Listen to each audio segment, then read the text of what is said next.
파란리본 TV입니다. 제네시스 해피니스 코너이고요. 오늘은 76번째입니다. 살인을 부르는 확정 편향의 오류, 사람을 죽이게 만드는 확정 편향이라는 용어에 대해서 살펴봅니다. 심판자와 학습자 이야기로는 세 번째가 되겠네요. 앞 시간에 살인자지만 가인의 성격 유형은 아주 터프한 외향성의 그런 남자 스타일은 아니었다. 오히려 차분하고 침착하고 순수하고 여리고 이런 내향성의 스타일이었을 거다라고 얘기했습니다.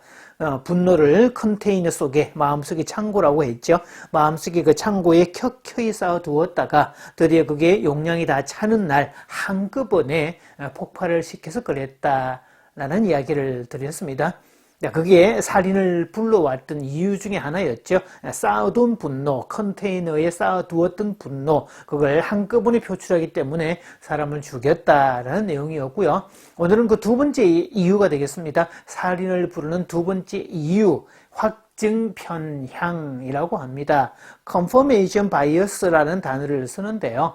자신의 가치관 또는 신념, 판단 따위와 부합하는 딱 맞아떨어지는 정보만 집중을 하고 그 외에 다른 정보는 무시하는 사고방식을 얘기하죠. 그러니까 어떤 생각이 딱 꽂히고 나면 그 후에는 그 생각이 맞다는 것만, 그 생각을 뒷받침해주는, 내가 맞다는 사실을 입증해주는 어떤 증거들만 보이는 현상을 그렇게 말합니다. 아니, 부부 사이에서 가장 많이 쓰는 오류 중에 하나가 확증 편향의 오류죠. 저 사람 어떻네? 저 사람 좀 이기적이네? 한번 그런 생각이 딱 들고 나면, 그래서 이 생각을 계속 반복하면 그 다음부터 배우자가 하는 모든 언행은 그 사람이 이기적이라는 것을 증명하는 것들만 보이는 그런 현상을 말합니다. 그래서 이것은 객관적 데이터, 즉 사실, 팩트가 아니라 주관적 사실에 근거한, 주관적 사실에 묶여버린 보신의 주관적 판단이지 객관적 입증받을 만한 사실이 아니라는 겁니다. 다른 개념에서는 이걸 눈덩이 이론, 스노볼 이론이라고도 불립니다. 우리가 왜 눈덩이 굴리다가 나중에는 아주 큰 눈덩이로 굴리게 되는데, 아마 그 코믹 애니메이션, 코믹 만화의 그런 장면들 다들 몇 번씩은 보셨을 겁니다. 한 사람이 처음에는 조그마한 눈덩이를 이렇게 올라가는, 언덕배기 위로 올라가는 그런 눈덩이를 처음엔 조그맣게 굴려서 쭉 올라가다가 어느 순간부터 커져가지고 내가 도망가는, 이제 도망가는데 이 눈덩이가 자꾸 따라오면서 눈을 자꾸 키우는 모습으로, 결국 내가 그 눈덩이 밑에 깔려서 뭐 납작하게 오징어가 된다든지 이런 장면 본 적이 있을 겁니다. 사실 이 확정 편향이 바로 그런 건데요.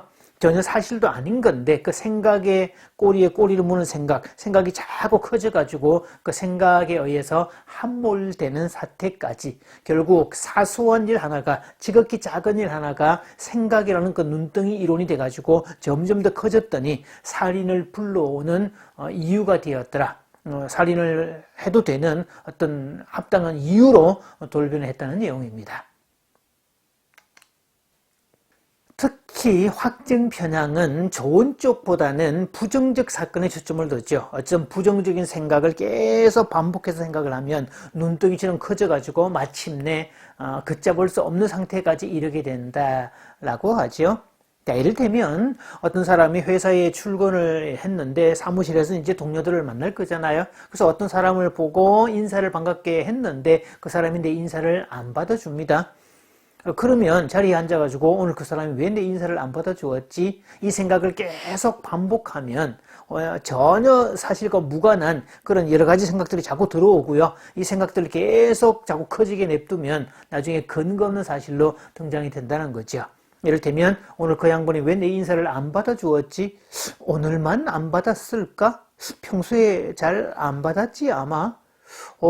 그 사람만 내 인사를 안 받냐? 그럼 다른 사람들은 어떻지? 뭐 다른 사람들도 내 인사를 그렇게 잘 받는 건 아닌 것 같은데, 그러면 우리 사무실에 대체로 많은 사람들은 내 인사를 잘 받아주지 않았다는 이야기. 생각해 보니까 그랬네. 누구 눈빛도 좀 그랬고, 결국 그 말은 무슨 뜻이야? 이 사람들이 별로 나를 좋아하지 않는다? 나를 무시한다? 나를 사람 취급하지 않는다? 나는 그다지 이 조직이 별로 중요한 존재가 아니다? 뭐 이런 뜻 아닐까? 자, 이렇게 해서 아주 전혀 근거 없는 그러면서도 나중에 걷잡을 수 없는 상태까지 본인은 그것을 하나의 완벽한 기정사실로 믿는 현상, 이게 확정 편향의 무서움입니다.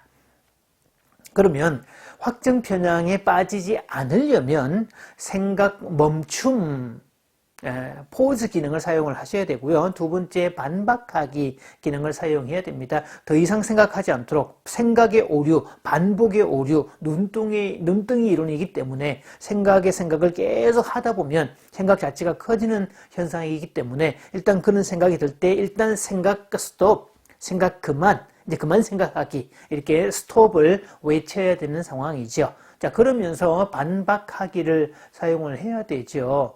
그 사람이 오늘 평소에 잘 받아 주었잖아. 근데 오늘 유독 내 인사를 안 받네. 무슨 일이 있는지도 몰라. 뭐 아니면 급한 일, 좀 급박한 일, 무슨 안 좋은 일이 있을 수도 있지. 자, 그래서 일단은 생각을 멈추고 나중에 조금 있다가 어떤 상황이 됐을 때 가서 내 마음, 내 느낌, 아침에 내가 받았던 그 느낌을 있는 그대로 전달하시면 되는데, 상황과 두 번째 내 감정, 첫째 상황, 두 번째 내 감정을 두 개를 묶어서 얘기를 하면 됩니다. 나중에 좀 편한 시간에 티타임이 되거나 뭐 식사 시간이 되거나 아니면 지나가다가 아까 내가 아침에 인사를 했는데 네 인사를 안 받아주더라, 되게 무시하는 눈빛을 보이던데 나만 그렇게 느꼈던 걸까? 그럼 저쪽에서 그랬어? 그런 일이 있었어? 나 못 봤는데, 그렇게 나올 수도 있고, 아니면 사실 내가 지금 집안에 아주 복잡한 일, 아주 큰 걱정이 되는 일이 있어가지고 그 생각에 골몰하느라고 내가 인사하는 걸 못 봐서 그래, 미안해, 이제 이러면서 오해가 풀릴 수 있죠. 그래서 상황은 전혀 다른데 혼자서만 생각을 하다 보면 전혀 다른 쪽에 가서 결론이 나 있고, 혼자 삐지고 혼자 단정 짓고 혼자 분노하고 혼자 열받는 그런 케이스가 될 수 있다는 거죠. 그래서 가인은 생각 멈춤을 했어야 되는데 생각 멈춤 기능을 사용하지 않았습니다. 처음에 하나님이 내 제사를 거절하시네. 왜 내 제사를 거절하실까? 그 이유가 뭘까? 이 생각을 골몰하게 계속 반복을 하다 보니까 맞아.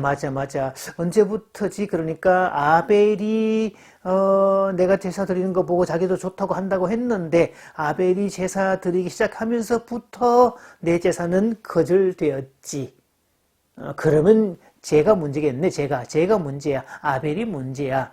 라고 확정 편향에 의해서, 반복되는 눈덩이 이론에 의해서 생각이 함몰되어서 아벨은 전혀 원인 제공을 한 적이 없는데 가인 스스로가 확정 편향에 걸려서 동생 때문에 그렇다라고 딱지를 붙이고 거기에 분노를 쏟아 부었죠. 그 분노가 누적된 분노라서 그게 한꺼번에 폭발될 때는 결국 친족 살인이라는 동생을 죽였다는 살인자의 오명을 갖게 되었다는 거죠. 그래서 가인이 만약 아까 생각 멈춤과 알리기, 표현하기를 사용했다면 어땠을까요?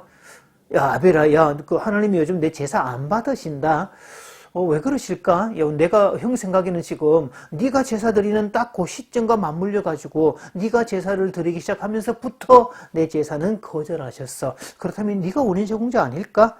그랬으면 아마 아벨은 아벨 입장에서 또 다른 이야기를 했겠죠. 그래서 가인은 내 문제지만 아벨하고 같이 이것을 공동의 문제로 끄집어내고 이 문제를 어떻게 해결할지를 서로가 대화를 통해서 풀어갔다면 아마 확정 편향에 의한 살인자가 되지는 않았을 겁니다.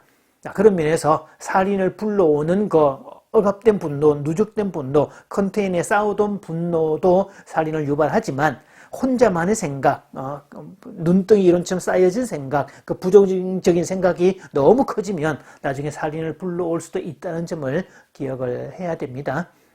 마치면서 질문 두 가지 드립니다.